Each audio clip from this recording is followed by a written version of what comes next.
pinakagusto mo sa paglilinis ng bahay? Anong bahagi ng bahay ang pinakagusto mong nililinis? CR po. CR. Yun ang Yung iba naman pinakamadumi. ayaw yun, Oo, di ba? pinakamadumi. Bakit gusto mo ng CR? Kasi Naglalaro ka ng ng clay forming sa Di ba yung mga bata? Bakit clay forming? Mga bata kasi gustong nilalaro yung Anong play clay. ang ginagawa? Anong Anong play ang nilalaro? Anong kulay? Yung mga lumang sabon ng malalambot. Pwede. Kasi mas...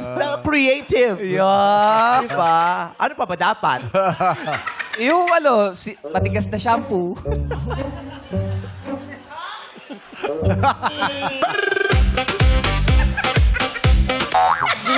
Bakit sa akin mo finit? Pag sa akin pwede i-fit, sa'yo hindi pwede. Nauna mo ako dun sa sabon eh. Kakaloka ka. Oo. Ito yung boss mong mag-outing. Kasi kayo summer. Yung boss mo na nagpa-outing sa opisina. Pero Halika, di mag-swimming. magkakabite tayo ngayon. Yan. Yes, taray. Taray ng binti mo, mas maputi pa sa ngipin namin. Yung binti mo naka-veneers. Kaya, hindi maputi-maputi ba? Taray, palaminate. Landi mo. Okay.